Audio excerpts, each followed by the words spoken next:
In a major development for Middle East peace efforts, President Donald Trump and Israeli Prime Minister Benjamin Netanyahu announced an agreement today on a U.S. proposed plan for Gaza.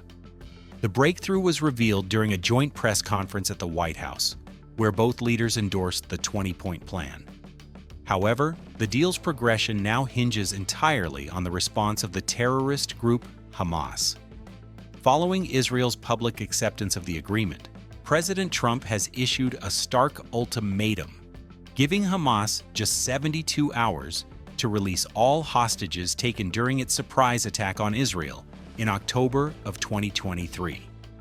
This demand includes the return of both living captives and the remains of those who have died in captivity over the nearly 2 years since the initial assault, which triggered a conflict with a devastating humanitarian toll. The central question now is whether Hamas will comply. Prime Minister Netanyahu made it clear that if the group rejects the proposal, Israel is prepared to act decisively, vowing his country would finish the job by itself in Gaza, a reference to its stated war aim of dismantling Hamas's military and governing capabilities. In that scenario, President Trump pledged the full support of the United States. While full details of the 20-point plan have not been released, it is understood to address key issues such as security guarantees for Israel, a framework for the future governance of Gaza, and the establishment of secure humanitarian aid corridors. The international community is now watching closely, with particular focus on nations like Egypt and Qatar, which have previously acted as mediators. Their potential influence could be crucial in pressuring Hamas to accept the terms. While the White House focuses on that major foreign policy initiative, a critical deadline looms here at home, threatening to grind parts of the federal government to a halt. With the clock ticking toward a 12:01 a.m. October the 1st deadline, congressional leaders and President Trump have failed to reach an agreement to avert a government shutdown. A high-stakes meeting this afternoon at the White House ended in a deadlock. House Speaker Mike Johnson, House Minority Leader Hakeem Jeffries, Senate Majority Leader John Thune, and Senate Minority Leader Chuck Schumer all attended, but emerged with no deal.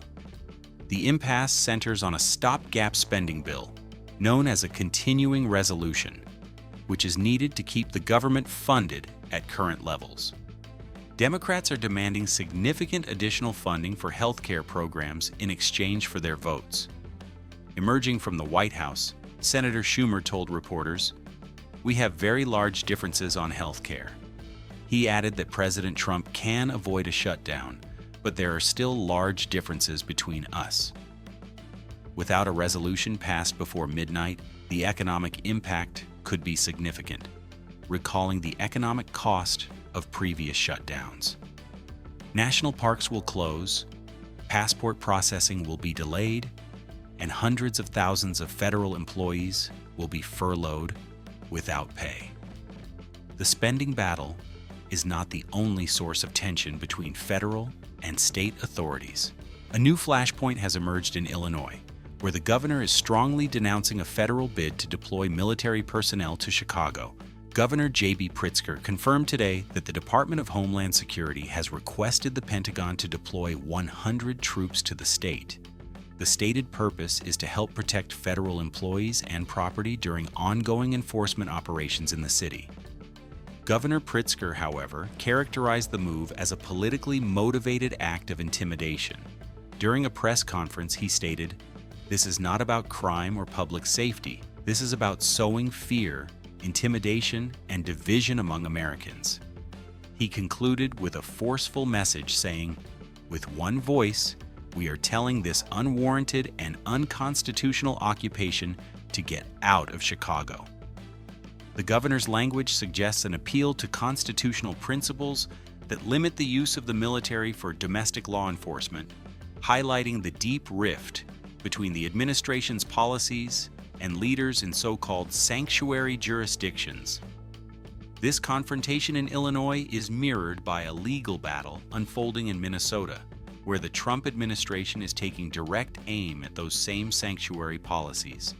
The Department of Justice, led by Attorney General Pamela Bondi, has filed a lawsuit against the state of Minnesota, Hennepin County, Sheriff DeWanna Witt, and the cities of Minneapolis and St. Paul. The complaint argues that local policies limiting cooperation with federal immigration authorities are illegal and pose a threat to public safety. The DOJ alleges these policies lead to the release of individuals convicted of serious crimes who would otherwise be subject to removal. In a statement, Attorney General Bondi said, "Minnesota officials are jeopardizing the safety of their own citizens." However, local officials are vowing to fight back. St. Paul Mayor Melvin Carter called the lawsuit an attack on his city's separation ordinance, which he described as an essential policy that promotes public safety. He argued that such policies build community trust, ensuring all residents, regardless of immigration status, feel safe reporting crimes to the police without fear of deportation. This lawsuit is the latest in a series of similar legal challenges filed by the Trump Justice Department against jurisdictions across the country. Away from the high-stakes confrontations over budgets and immigration, the administration is also making significant policy changes in education. The U.S. Department of Education announced today that it has reinstated 2 grant programs totaling $270 million, aimed at boosting mental health services in public schools. The move comes nearly 5 months after the programs were discontinued. State education departments and school districts can now apply for the $180 million school-based mental health grant and the $90 million mental health service professional demonstration grant. The most significant change is in the terms of the grants. The department has rewritten the rules to eliminate diversity, equity, and inclusion, or DEI, goals that were a priority under the previous Biden administration.